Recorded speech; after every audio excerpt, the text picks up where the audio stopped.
Good evening to all of you. कैसे हैं आप सभी? आप सभी लोग का स्वागत है आज के इस क्लास में। और आज हम लोग एक दूसरे से मिल रहे हैं दूसरी बार। कल फर्स्ट मुलाकात हुई थी, आज हम लोग जो है दूसरी बार मिल रहे हैं। वॉल्यूम कम कीजिए बाबू उसका, ठीक है। तो आज हम लोग पुनः एक दूसरे से रूबरू हो रहे हैं और इस क्लास में हम लोग लेक्चर 2 के बारे में हम लोग स्टडी करेंगे। जैसे हम लोगों ने फर्स्ट क्लास में सॉल्यूशन चैप्टर का इंट्रोडक्शन स्टार्ट किया था। सॉल्यूशन चैप्टर के इंट्रोडक्शन में हम लोगों ने बिलियन के बारे में स्टडी किया था, बिले के बारे में स्टडी किया था, ठीक है। बिलियन के डिफिनीशन को देखा था कि भाई बिलियन का डिफिनीशन क्या होता है, ठीक है। हम लोग पढ़े थे उसमें कि समांगी मिश्रण होता है बिलियन, और समांगी मिश्रण का बहुत सारा एग्जाम्पल जो है हम लोग स्टडी किए थे, ठीक है। समांगी मिश्रण का कुछ एग्जाम्पल हम लोगों ने लिया था और कल मैंने आपसे एक क्वेश्चन किया था कि बताइए कि शराबी जो है दो प्रकार के होते हैं। एक जो है शराब में पानी को पीता है और दूसरा पानी में शराब को पीता है, ठीक है। तो अगर पानी में शराब को पिया जाए और शराब में पानी को पिया जाए तो दोनों में डिफरेंस क्या है, यानी दोनों में आपको पहचान करना था कि अगर शराब में पानी पीने वाला है तो उसमें जो है बिले और विलायक कौन होगा, और पानी में शराब पीने वाला है तो उसमें बिले और विलायक कौन होगा। तो इसकी पहचान करनी थी हम लोग को, ठीक है। बिल्कुल बिल्कुल मैं मस्त हूं, आप सभी बताइए आप सब कैसे हैं। तो आइए इस इंट्रोडक्शन क्लास को हम लोग समाप्त करते हैं और तब जाकर के हम लोग क्वेश्चन के टॉपिक को भी स्टार्ट करेंगे। इस पर भी जो है कुछ क्वेश्चंस बनेंगे, लेकिन सबसे पहले जिस चैप्टर को हम लोग स्टार्ट किए हैं उस चैप्टर को अच्छे से इंट्रोड्यूस कर लें और देन आफ्टर जो है हम लोग आगे की तरफ रफ्तार पकड़ेंगे। और घबराने की कोई आवश्यकता नहीं है। कोई भी चैप्टर हो केमिस्ट्री का, सभी चैप्टर आपको बिल्कुल अच्छे तरीके से समझ में आएंगे, ठीक है। अभी तो शुरुआत है, ये तो ट्रेलर है, अभी पूरी फिल्म बाकी है। तो आइए बताइए, अगर मान लीजिए कि एक शराबी ऐसा है जो कि शराब में जल पी रहा है, तो शराब में जल अगर पिएगा तो उस कंडीशन में शराब की मात्रा अधिक होगी और जल की मात्रा क्या होगी, कम होगी। शराब में जल का मतलब हो गया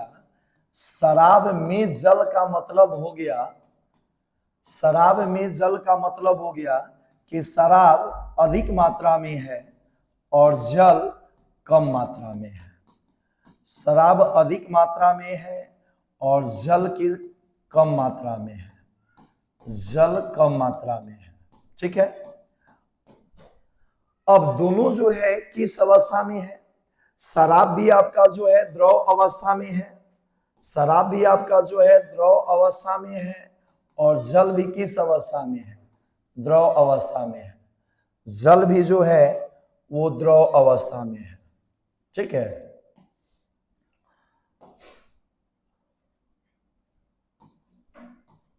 दोनों द्रव अवस्था में है। तो जब दोनों समान भौतिक अवस्था में होते हैं तो उस कंडीशन में हम लोग मात्रा की चर्चा करते हैं कि जिसकी मात्रा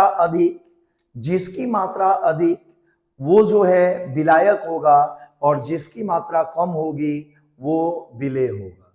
जिसकी मात्रा अधिक वो विलायक होगा और जिसकी मात्रा कम होगी वो क्या होगा, विलेय होगा। तो बताइए यहाँ पर शराब अधिक मात्रा में है तो शराब क्या हो गया? विलायक। शराब हो गया आपका विलायक, और जल क्या हो गया? जल हो गया आपका विलेय। जल क्या हो गया? विलेय हो गया। ठीक है। अब दूसरे कंडीशन की अगर चर्चा हम लोग करें, दूसरे कंडीशन की अगर चर्चा करें कि जल में शराब, जल में शराब, तो ये जो शराबी है, जल में शराब पीने वाला, ये थोड़ा पढ़ा लिखा है, इसलिए जल की मात्रा अधिक लेता है और शराब की मात्रा कम लेता है। जल की मात्रा अधिक लेता है और शराब की मात्रा कम लेता है, जिसके कारण इसका लीवर जो है वो जल्दी इफेक्टेड नहीं होता है। ठीक है। तो अब बताइए कि जल में अगर शराब है तो अधिक मात्रा में कौन होगा? जल में अगर शराब है तो अधिक मात्रा में कौन होगा? जल में अगर शराब है तो अधिक मात्रा में कौन होगा? जल। जल आपका जो है, जल आपका अधिक मात्रा में हो जाएगा, जल अधिक मात्रा में हो जाएगा, अधिक मात्रा में रहेगा, और शराब की मात्रा जो होगी वो कम मात्रा में होगी। शराब की मात्रा कम मात्रा में होगी। तो शराब जब कम मात्रा में है, ठीक है, तो उस कंडीशन में विलेय कौन हुआ? विलेय कौन हुआ? शराब। और विलायक कौन हुआ? जल। विलायक आपका जल हो गया। ठीक है। तो विलेय हुआ शराब और विलायक हो गया आपका जल। तो ये जल में शराब की बात है।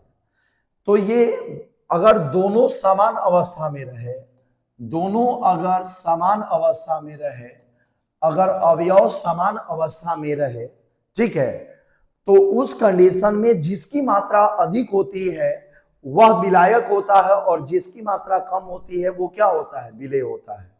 तो यहां पर शराब की अवस्था भी द्रव है और जल की अवस्था भी द्रव है।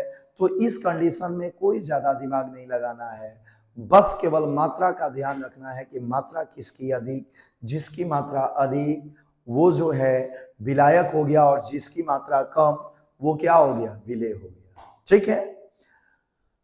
तो अब आज आते हैं हम लोग, कल हमने आपको समझाया था समांगी और विसमांगी के बारे में।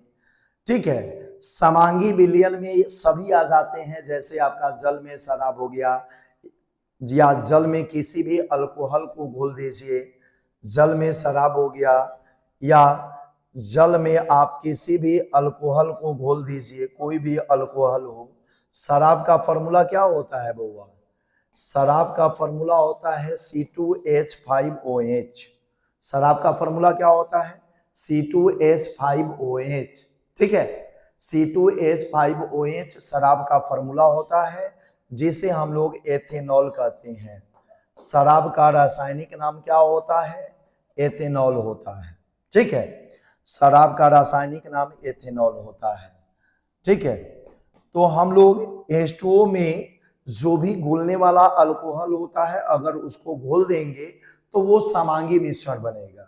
इसी प्रकार अगर जल में हम लोग किसी भी अम्ल को घोल देंगे, जल में किसी भी अम्ल को घोल देंगे, जल में हम लोग किसी भी क्षार को घोल देंगे, जल में हम लोग किसी भी क्षार को घोल देंगे, तो वो सब का सब कैसा मिश्रण होगा? कैसा विलयन होगा? समांगी विलयन होगा, समांगी मिश्रण होगा। ठीक है। सब का सब, ये सब किसका एग्जाम्पल है? समांगी विलयन का, समांगी मिश्रण का एग्जाम्पल है। ठीक है। और अभी हम लोग समांगी मिश्रण का एग्जाम्पल जो है वो समझ रहे थे और देख रहे थे। समांगी मिश्रण का, जिसे हम लोग इंग्लिश में क्या बोलते हैं? इंग्लिश में इसे बोला जाता है होमोजीनियस मिक्सचर। इंग्लिश में इसे होमोजीनियस मिक्सचर कहा जाता है। ठीक है। राधे राधे राधे राधे। बिल्कुल मैं अच्छा हूं, आप सभी कैसे हैं? मुझे उम्मीद है होगा कि आप लोग भी जो है अच्छे होंगे और आप लोग अपने एग्जाम का प्रिपरेशन भी अच्छे तरीके से कर रहे होंगे। मैं जल्द ही आपके पास जो है एग्जाम के क्वेश्चंस को भी लेकर के आने जा रहा हूं, ठीक है। बशर्ते बशर्ते आज जो है इंट्रोडक्शन क्लास हम लोग का कंप्लीट हो जाए।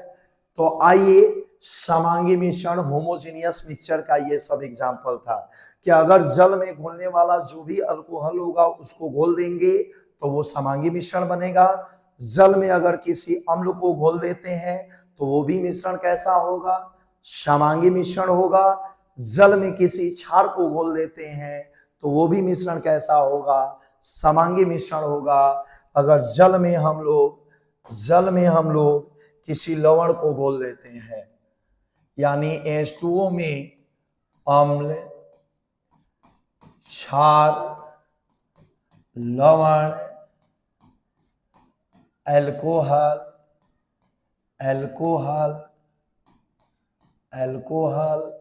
इन सब को घोलने से जो मिश्रण बनता है वह कैसा मिश्रण तैयार होता है? समांगी मिश्रण तैयार होता है। समांगी मिश्रण तैयार होता है, ठीक है। समांगी मिश्रण तैयार होता है। क्लियर? अब आ जाइए, अब अगर बीसमांगी मिश्रण की बात करें हम लोग कि बीसमांगी मिश्रण क्या होता है। बीसमांगी मिश्रण क्या होता है? हेट्रोजीनियस मिक्सचर क्या होता है? बीसमांगी मिश्रण हेट्रोजीनियस मिक्सचर क्या होता है?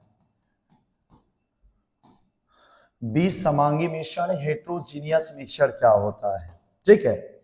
तो हेट्रोजीनियस मिक्सचर में क्या होगा? जैसे मान लीजिए कि आपके पास एक जग पानी है और इसमें एक मुट्ठी बालू उठाए और उसमें डाल दिए, एक मुट्ठी जो है रेत उठाए और उसमें एक जग पानी में डाल दिए, ठीक है। तो जो हल्का धूल कण होगा वो पानी के ऊपरी परत में तैरते हुए नजर आएगा, लेकिन जो मोटा होगा बालू का कण वो पानी में निचली सतह में बैठ जाएगा। जो हल्का धूल कण होगा वो ऊपर तैरते हुए नजर आएगा और जो मोटा धूल कण होगा वो पानी में नीचे बैठ जाएगा, ठीक है। तो क्या यह समांगी हुआ? बिल्कुल भी नहीं।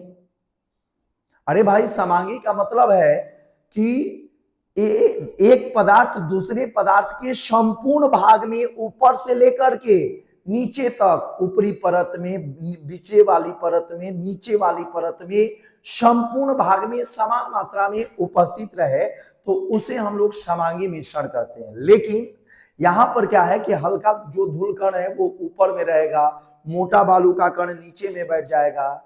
तो यहां पर जो रेत की मात्रा है वो पानी के संपूर्ण भाग में समान रूप से नहीं है, इसलिए यह बीसमांगी मिश्रण हुआ, ठीक है। ये इसलिए यह कैसा मिश्रण हुआ? बीसमांगी मिश्रण हुआ। तो बीसमांगी मिश्रण में क्या होता है कि इसमें एक पदार्थ दूसरे पदार्थ के संपूर्ण भाग में समान मात्रा में उपस्थित नहीं होता है। इसमें एक पदार्थ दूसरे पदार्थ के संपूर्ण भाग में समान मात्रा में उपस्थित नहीं होता है। बिल्कुल, इन सब का पीडीएफ जो है मिल जाएगा, आज अपलोड हो जाएगा वीडियो के डिस्क्रिप्शन में। कल का भी और आज का भी दोनों जो है अपलोड हो जाएगा, ठीक है। उसकी टेंशन आप लोग न ले, सबसे पहले टॉपिक को समझे। तो जैसे जल में आपका बालू का जो मिश्रण होगा, इसको आप रेत भी बोल सकते हैं, मिट्टी का भी मिश्रण जल में आप कर सकते हैं, ठीक है। तो यह मिश्रण जो होगा, यह बीसमांगी मिश्रण होगा। इसी प्रकार अगर आप बताइए कि जल में तेल घुल सकता है कि नहीं जी? जल में तेल घुल सकता है कि नहीं? अब बोलिएगा कि सर कौन सा तेल घोले? सरसों तेल घोलें, पेट्रोल घोलें, किरोसिन घोलें, ठीक है, कि हिमगंगे का तेल घोले, कौन सा तेल घोले, कोई भी तेल हो, कोई भी तेल हो या घी हो, ठीक है, आप अगर जल में तेल को डाल करके कितना भी देर तक जो है आप हिलाते रह जाइएगा, कितना भी देर तक हिलाते रह जाइएगा, लेकिन जैसे ही हिलाना बंद कीजिएगा तेल अपने जगह पर और जल अपने जगह पर, क्योंकि जल में तेल जो है वो मिश्रणीय नहीं होता है, ठीक है, जल में तेल मिश्रणीय नहीं होता है। जैसे ही आप हिलाना बंद कीजिएगा तो तेल अपने जगह पर और जल अपने जगह पर आपको मिलेगा, ठीक है, कितना भी सुबह से शाम तक हिलाते रह जाइए कोई फायदा नहीं है। They are immiscible liquids, they are immiscible liquids, ठीक है, तो जल में तेल को डाल करके मिश्रित करने पर वो मिश्रित नहीं हो सकता है, इसलिए इसे हम लोग इमिसिबल लिक्विड्स बोलते हैं, और जो मिश्रित हो जाता है वो मिसिबल लिक्विड्स कहलाता है, मिश्रणीय द्रव कहलाता है, ठीक है। तो जल में तेल का जो मिश्रण होगा वो कैसा मिश्रण होगा, विषमांगी मिश्रण होगा। जल में तेल का जो मिश्रण होगा वो कैसा मिश्रण होगा, विषमांगी मिश्रण होगा, ठीक है। हाँ बिल्कुल, जल विलायक होगा और शराब विलेय होगा। विक्की कुमार देर से आए, दुरुस्त आए, ठीक है। आदित्य राज, दिलीप यादव, मनीष शर्मा, ठीक है, अच्छे हैं सभी। तो आइए, जल में तेल का मिश्रण जो है कैसा, एग्जाम्पल विषमांगी मिश्रण होता है, ठीक है, जल में तेल का मिश्रण विषमांगी होता है। अब हम लोग चर्चा करेंगे बउआ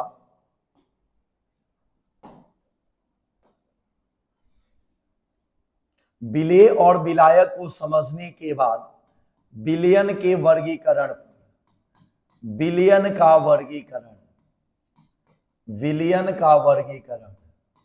ठीक है, विलयन का वर्गीकरण, क्लासिफिकेशन ऑफ सॉल्यूशन, विलयन का वर्गीकरण, क्लासिफिकेशन ऑफ सॉल्यूशन, विलयन का वर्गीकरण, क्लासिफिकेशन ऑफ सॉल्यूशन,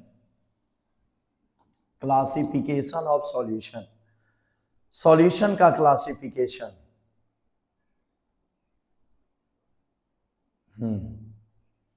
सॉल्यूशन का क्लासिफिकेशन अब हम लोग स्टार्ट करने जा रहे हैं, ठीक है। तो रेडी है आप सभी। विलयन का वर्गीकरण, क्लासिफिकेशन ऑफ सॉल्यूशन, सबसे पहले मैं आपको लेकर के चलता हूं जो अभी आप पढ़े समांगी मिश्रण और विषमांगी मिश्रण, इसी आधार पर विलयन को भी दो वर्गों में वर्गीकृत किया गया है, ठीक है। एक होता है समांगी विलयन और दूसरा होता है विषमांगी विलयन, ठीक है। तो ये दोनों तो वही जो है समांगी मिश्रण और विषमांगी मिश्रण की तरह है। इसके बाद होता है, सबसे पहला आपको मैं जो बताने जा रहा हूं वो है अवयवों की संख्या के आधार पर, अवयवों की संख्या के आधार पर विलयन का वर्गीकरण।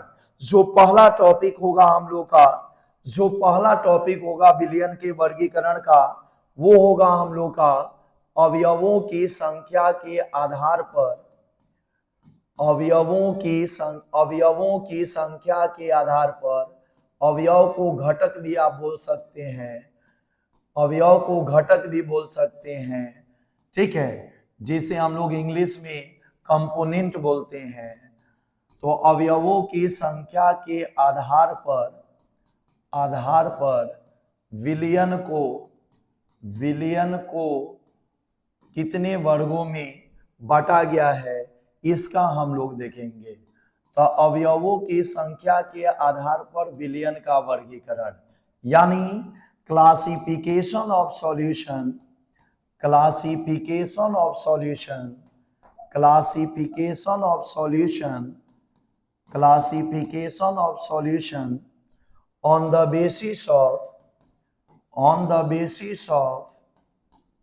the basis of number of components, classification of solution on the basis of number of components getting mixed,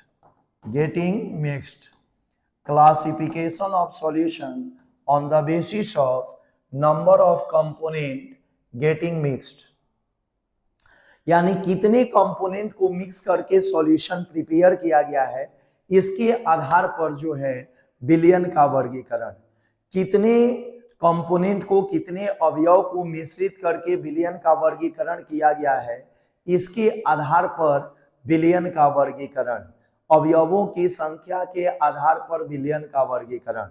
तो अवयव की संख्या के आधार पर विलयन के वर्गीकरण में पहला पॉइंट है आपका, पहला पॉइंट है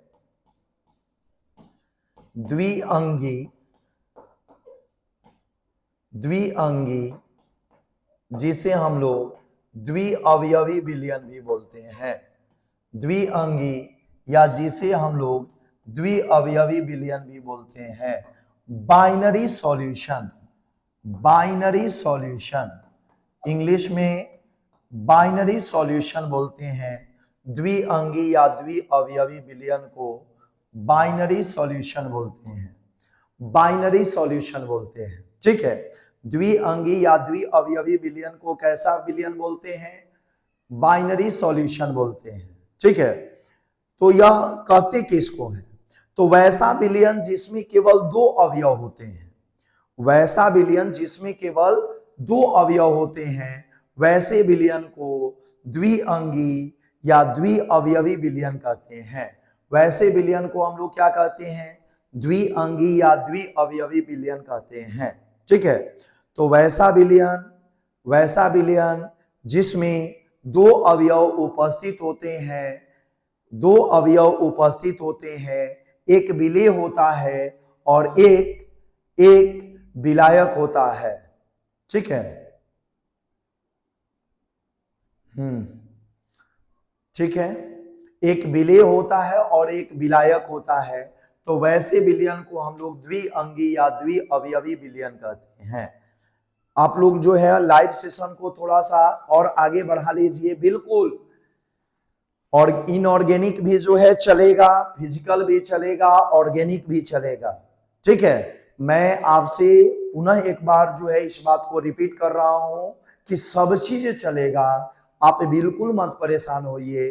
ठीक है, सबसे पहले हम लोग जिसको स्टार्ट किए हैं उसको समाप्त करेंगे और उसके बाद आपको जो है चैप्टर वाइज सभी चैप्टर मैं आपको जो है पढ़ाऊंगा और आपके एग्जाम के व्यू से पढ़ाऊंगा। बिल्कुल जो है, बिल्कुल आपके क्वेश्चंस जो आएंगे, जो आते हैं, वो सारे टॉपिक मैं लेकर के आपके सामने आऊंगा और अच्छे से जो है हम लोग उसको डिस्कस करेंगे। तो वैसा विलयन जिसमें एक विलेय होता है और एक विलायक होता है। देखिए, ये जो अवयवों की संख्या की बात है वो, ठीक है, तो उसी प्रकार आप समझिए, उसी प्रकार समझिए। ये बताइए, हम लोग का भारत देश जो है वो पितृ प्रधान देश है। इसमें एक राजा अनेक रानियां रख सकता है, लेकिन एक रानी अनेक राजा नहीं रख सकती है। ठीक है, एक राजा अनेक रानी रखेगा तब जो है कोई परेशानी नहीं है, लेकिन अगर एक रानी एक से अधिक राजा को रख ले तो उसे समाज के लोग जो है बदचलन बोलने लगेंगे, कैरेक्टर लेस बोलने लगेंगे, उसको तरह तरह के ताने देने लगेंगे। ठीक है, तो हम लोग का भारत देश जो है वो पितृ प्रधान देश है। यहाँ पर पिता को प्रधानता दी गई है, माँ से अधिक। ऐसे तो कल जो है, कल का दिन जो है बहुत अच्छा दिन है। ठीक है, हम सभी बेटे बेटियों के लिए, और आप सभी को पता है कि कल कौन सा दिन है, मुझे बताने की जरूरत नहीं है, मुझे बताने की जरूरत नहीं है। ठीक है, तो आइए, तो जब एक राजा एक से अधिक रानी रख सकता है, लेकिन बताइए राजा जो है एक है, रानियां अनेक हो सकती हैं। एक रानी, कोई राजा एक रानी रख सकता है, कोई दो रानी रखता है, कोई तीन रानी रखता है, लेकिन राजा एक ही रहेगा। इस बात को माइंड में बैठा लेना है। ठीक है ना? तो आइए, अगर कितना भी अंगी हो, द्विअंगी हो, या त्रिअंगी हो या चतुअंगी हो, ठीक है, बाइनरी हो, टर्नरी हो, क्वार्टरनरी हो, कितना भी अंगी हो, लेकिन विलायक आपका हमेशा और हमेशा कितना होगा, एक होगा। विलायक हमेशा और हमेशा आपका कितना होगा, एक होगा। केवल विलायक एक ही रहेगा।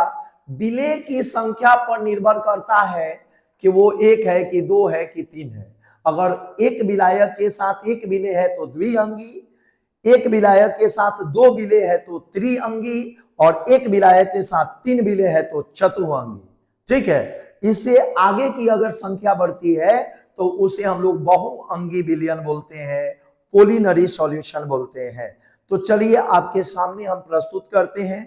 ये मेरे हाथों में आप जो है जल का ग्लास देख रहे होंगे, पानी का ग्लास देख रहे होंगे। मुझे इसे पीना नहीं है, ठीक है, मुझे इसे पीना नहीं है, कुछ इसमें दिखाना है आपको, कुछ घोलना है।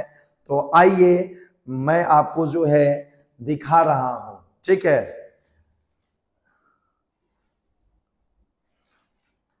तो ये देखिए, ये जो है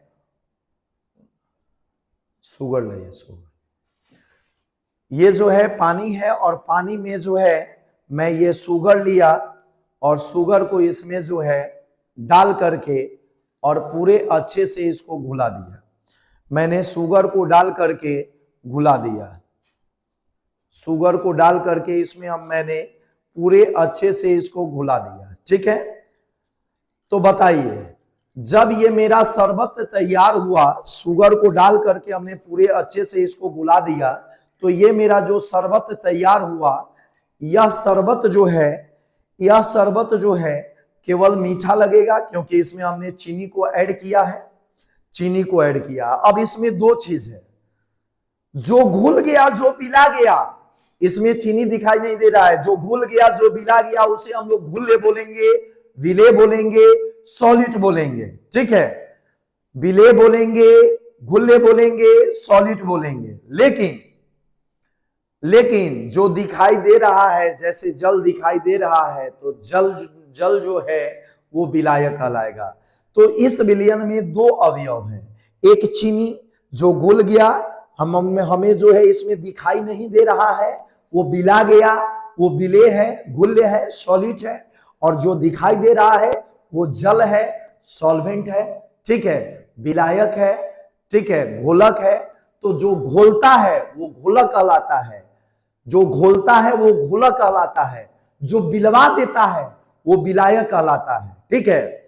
जो दिखाई देता है विलयन में जो अपना अस्तित्व कायम रखता है वो विलायक कहलाता है। तो जल हम लोग का विलायक है, और एक विलेय आपके सामने जो हमने घोला है वो है चीनी, ठीक है।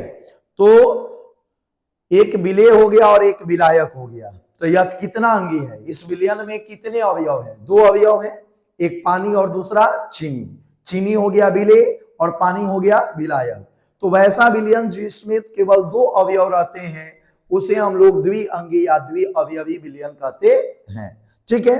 अब इसको हमें अगर थोड़ा सा मान लीजिए, थोड़ा सा अगर घर में डिहाइड्रेशन किसी को हो जाता है, इंस्टेंट हमारे पास ग्लूकोज नहीं होता है, तो केमिस्ट्री की सहायता से हम लोग घरेलू ग्लूकोज को तैयार करते हैं। और घरेलू ग्लूकोज तैयार करने के लिए हम लोग करते क्या है कि पानी और चीनी के घोल में थोड़ा सा नमक लेकर के उसको घोल देते हैं। पानी और चीनी के घोल में थोड़ा सा नमक लेकर के उसे हम लोग घोल देते हैं। अब बताइए, पहले से इसमें चीनी घुला हुआ था, अब एक और हमने जो है एक और विलेय पदार्थ इसमें घोल दिया, इसमें एक और विलेय पदार्थ घोल दिया, नमक को घोल दिया, खाने वाला नमक, रॉक सॉल्ट, टेबल सॉल्ट के नाम से जो जाना जाता है, ठीक है, टेबल सॉल्ट और रॉक सॉल्ट के नाम से जाना जाता है। तो बताइए बताइए बताइए, क्या चीनी इसमें चीनी जो है सॉरी नमक जो है दिखाई दे रहा है? तो बोलिएगा सर ना नमक दिखाई दे रहा है ना चीनी दिखाई दे रहा है। देखिए ना, बिल्कुल आपके सामने जो है मैं इसको लेकर के आया हूं। क्या आप लोग जो है देख पा रहे हैं क्या? भाई मुझे तो नहीं दिखाई दे रहा है, कहीं आप लोगों की रोशनी तेज हो क्या नमक और चीनी दिखाई दे रहा है? नहीं दिखाई दे रहा है ना। तो घुल गया, बिला गया, जो बिला गया, जो घुल गया, वो घुल विले, और बिलवाया कौन? जल। ठीक है। अब इसमें बताइए तीन अवयव हैं, एक पानी, दूसरा चीनी और तीसरा नमक। ठीक है। तो नमक और चीनी विलेय हो गया और पानी हो गया विलायक। राजा एक, रानियां अनेक, राजा एक, रानियां अनेक। अब देखिए, कहिएगा कि सर थोड़ा इसको टेस्टी बनाते हैं और इसमें साइट्रिक अम्ल को घोल देते हैं। आइए, तो इसमें साइट्रिक अम्ल डाल दिया गया, साइट्रिक अम्ल बउआ इसमें डाल दिया गया। ठीक है। साइट्रिक अम्ल, देखिए केमिस्ट्री पूर्णतः प्रैक्टिकल है। साइट्रिक अम्ल हम लोग ने इसमें डाल दिया। अब जो है ये आपका तैयार हो गया चार अवयवों वाला विलयन। एक पानी, जितना अवयवी रहेगा उसमें से एक विलायक हो जाएगा, अब बाकी जो बचेगा वो विलेय। अब देखिए इसमें अभी आपको क्या दिखाई दे रहा है? पानी और तीन विलेय इसमें घुला हुआ है, एक साइट्रिक अम्ल, एक नमक और एक चीनी। तो ये चार अवयव वाला विलयन आपका तैयार है, जिसे हम लोग चतु अवयवी विलयन बोलेंगे। ठीक है, चतु अवयवी विलयन बोलेंगे। तो आज हम लोग, रख दीजिए इसको,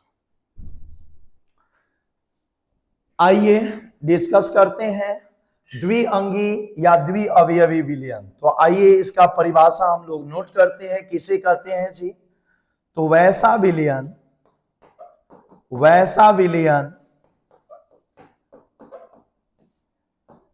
जिसका निर्माण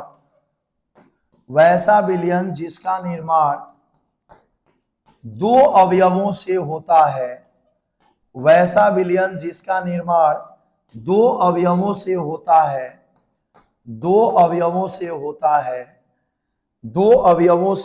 है, अर्थात जिसमें एक विलायक एवं एक विलेय होता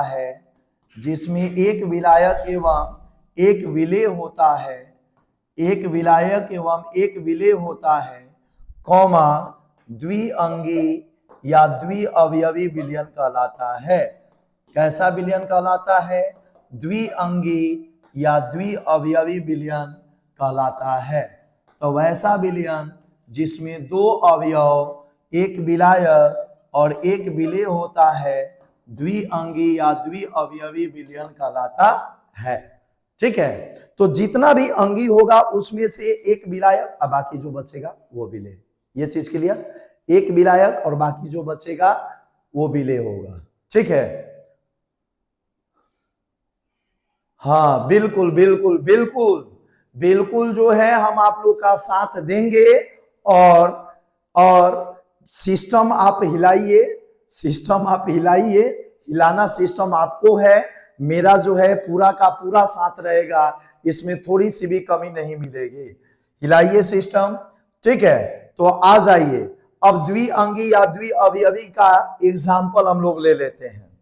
एग्जाम्पल, ठीक है। जैसे H2O में हमने शर्करा को ऐड किया, C12H22O11। ठीक है। बी नंबर, H2O में हमने NaCl को ऐड किया, रॉक सॉल्ट, जिसे हम लोग टेबल सॉल्ट भी बोलते हैं। H2O में हमने C2H5OH को ऐड किया, ये सब जो है द्विअंगी कहलाएंगे। H2O में हमने जो है HCl को ऐड किया। ठीक है। तो ये सब द्विअंगी विलयन कहलाएंगे। ठीक है। जैसे यहां पर ये H2O जो है हम लोग का विलायक हो गया, H2O विलायक हो गया, और ये सब जो भी है ये सब क्या हो गए? विलेय हो गए। ठीक है। तो एक विलायक एक और विलेय की संख्या भी एक। एक विलेय और एक विलायक, तो इसे हम लोग बोलेंगे द्विअंगी विलयन। इसे हम लोग कैसा विलयन बोलेंगे? द्विअंगी विलयन। ठीक है, तो यहां पर हम लोग का जल जो है वो विलायक है और इधर वाला जो भी पार्ट है शर्करा, नमक, शराब और HCl, ये सब का सब क्या है? विलेय है। तो एक विलायक और एक विलेय। ठीक है, अब हम लोग आगे चलते हैं, यहां तक क्लियर है। अब हम लोग आगे चलते हैं, सेकेंड नंबर जो वर्गीकरण है, सेकेंड नंबर जो वर्गीकरण है, ठीक है, अवयव के आधार पर, वह है त्रिअवयवी विलयन। त्रिअवयवी विलयन, त्रिअवयवी विलयन या त्रिअंगी विलयन, त्रिअवयवी या त्रिअंगी विलयन, जिसे हम लोग इंग्लिश में क्या बोलेंगे? Ternary solution. जिसे इंग्लिश में हम लोग बोलेंगे ternary solution. Ternary solution, ternary solution. तो बताइए टर्नरी सॉल्यूशन किसे कहते हैं? टर्नरी सॉल्यूशन किसे कहते हैं? तो इसमें तीन अवयव होते हैं। टर्नरी सॉल्यूशन किसे कहते हैं? तो इसमें तीन अवयव होंगे, एक विलायक और जो शेष दो बची रानी, मतलब विलेय। ठीक है, तो इसमें तीन अवयव होते हैं, तीन अवयव होते हैं, एक विलायक एवं दो विलेय उपस्थित होते हैं। तो त्रिअवयवी या त्रिअंगी का मतलब हो गया एक विलायक एवं दो विलेय उपस्थित होते हैं। ठीक है, उपस्थित होते हैं। तो आ जाइए बउआ, ध्यान दीजिएगा। ठीक है, तैयार हैं आप लोग? जैसे यहां पर देखिए H2O के साथ हम लोगों ने क्या किया? H2O के साथ हम लोगों ने NaCl को और शर्करा को, दोनों को मिला दिया। तो ये जो दोनों दिख रहा है ये आपका विलेय हो गया। विलेय की संख्या यहां पर कितनी है? 2 है।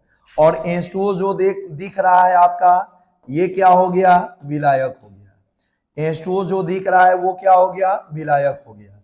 इसकी संख्या कितनी है? 1 है। इसकी संख्या कितनी है? 1 है। ठीक है,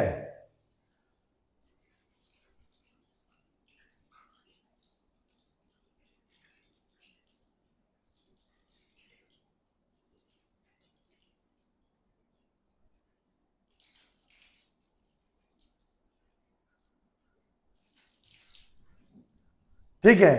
तो विलायक 1 है और विलेय कितना है? 2 है। ठीक है, तो जब विलेय 2 रहेगा और विलायक 1 रहेगा तो इसकी संख्या जो है, इस अवयव की संख्या टोटल कितनी हो गई? 3। तो ये जो है त्रिअवयवी विलयन कहलाएगा। यह कैसा विलयन बन के तैयार हुआ आपका? त्रिअवयवी विलयन बन के तैयार हुआ। तो जब विलेय की संख्या 2 और विलायक 1 रहेगा तो कुल मिलाकर के कितना अवयवी विलयन हो गया? 3 अवयवी विलयन हो गया। ठीक है, इसे हम लोग 3 अवयवी विलयन बोलेंगे। अब अगर हम लोग चतुअवयवी विलयन की बात करें, थर्ड नंबर हो जाएगा चतुअवयवी विलयन। चतुअवयवी विलयन, चतुअवयवी विलयन जिसे हम लोग क्वाटरनरी सॉल्यूशन कहते हैं। चतुअवयवी विलयन जिसे हम लोग क्या कहते हैं? क्वाटरनरी सॉल्यूशन कहते हैं, चतुअवयवी विलयन। अब बताइए 4 अवयव है, टोटल अवयव की संख्या कितनी है? 4 है। तो अगर 4 अवयव होगा तो बताइए 4 अवयव में विलायक की संख्या कितनी होगी? चतुअवयवी विलयन में विलायक की संख्या कितनी होगी? चतुअवयवी विलयन में विलायक की संख्या कितनी होगी? बोलिए, रिप्लाई दीजिए आप लोग। चतु अवयवी विलयन में विलायक की संख्या कितनी होगी? जल्दी से फास्ट रिप्लाई दीजिए। चतु अवयवी विलयन में विलायक की संख्या कितनी होगी? हाँ बिल्कुल ठीक है, क्लियर। विलायक 1 होगा और बाकी जो बचा 3 वो क्या होगा? विलेय होगा। विलायक 1 होगा और बाकी जो 3 बचा वो क्या होगा? विलेय होगा। ठीक है, तो चतु अवयवी विलयन में 4 अवयव होते हैं। कितने अवयव होते हैं? 4 अवयव होते हैं। इसमें कुल 4 अवयव होते हैं। 4 अवयव होते हैं जिसमें बताइए राजा कितना? राजा तो हमेशा 1 रहेगा। और राजा हम लोग किसे बोल रहे हैं?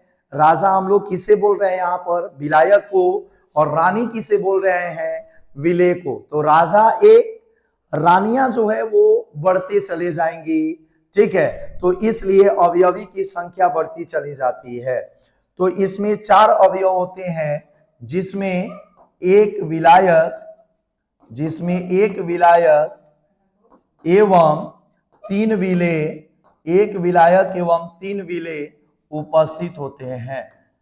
1 विलायक एवं 3 विलेय उपस्थित होते हैं। तो बताइए जी,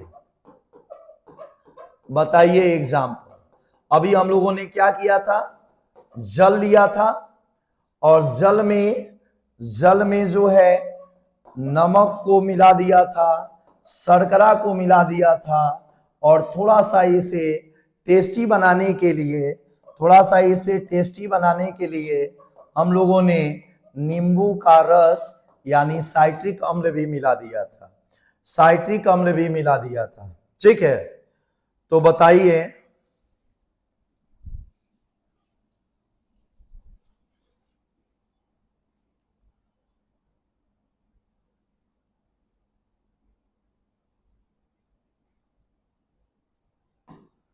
बताइए इसमें विलायक कौन है?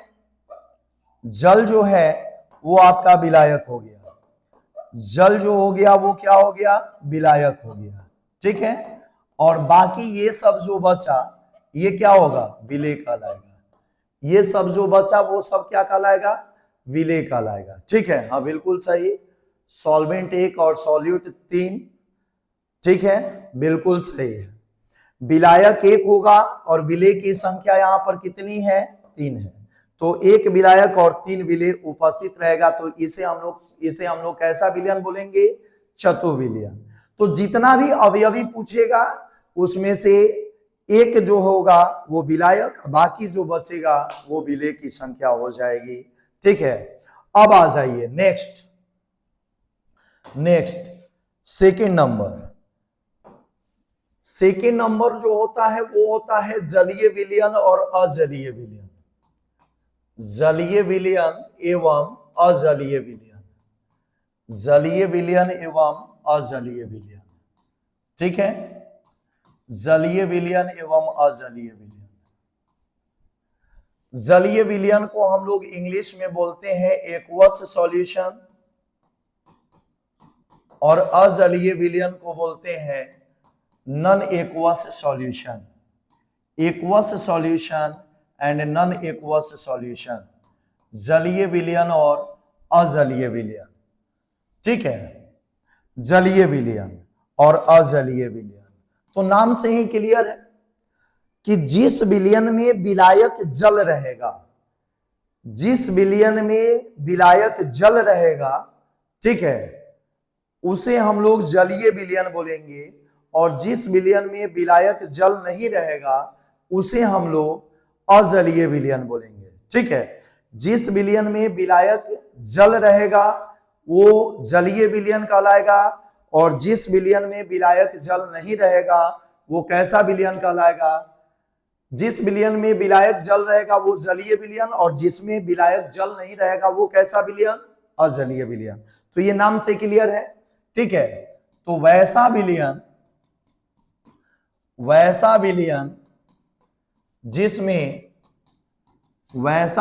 जिसमें विलायक जल होता है, विलायक जल होता है, वैसा विलयन जिसमें विलायक क्या होता है, जल होता है, उसे जलीय विलयन कहते हैं, जलीय विलयन कहते हैं।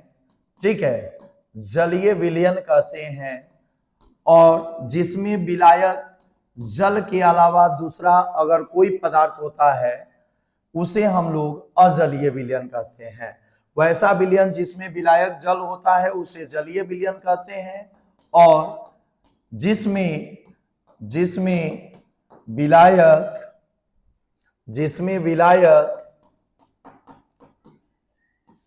जल के अलावा अन्य पदार्थ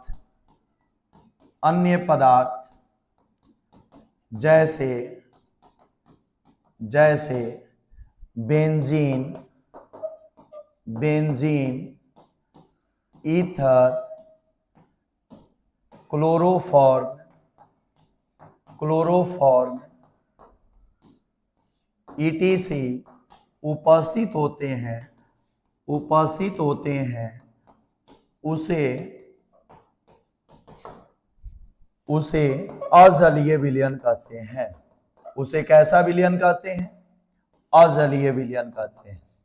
तो अगर एक अवयव जल रहेगा तो वो जलीय विलयन कहलाएगा, और जल अगर उसमें नहीं रहेगा, अगर एक अवयव जल रहेगा तो वो जलीय विलयन कहलाएगा, और जल नहीं रहेगा तो वो अजलीय विलयन कहलाएगा।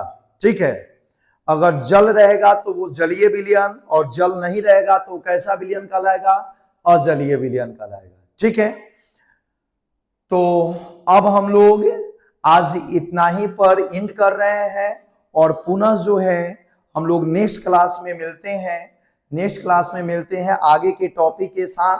और धीरे धीरे आज तक तो जो है वो इंट्रोडक्शन क्लास था, धीरे धीरे हम लोग जो है वो पहुंचेंगे, और वहां से आप लोगों को वो जो भी एग्जाम में आने वाले टॉपिक्स हैं जहां से क्वेश्चन से राइज होंगे वो सबको लेकर के मैं जो है आ रहा हूं। तब तक के लिए धन्यवाद, गुड नाइट। अब आप लोगों का नेक्स्ट क्लास फिजिक्स का होगा। ठीक है, फिर हम लोग मिलते हैं नेक्स्ट क्लास में। Okay, bye bye.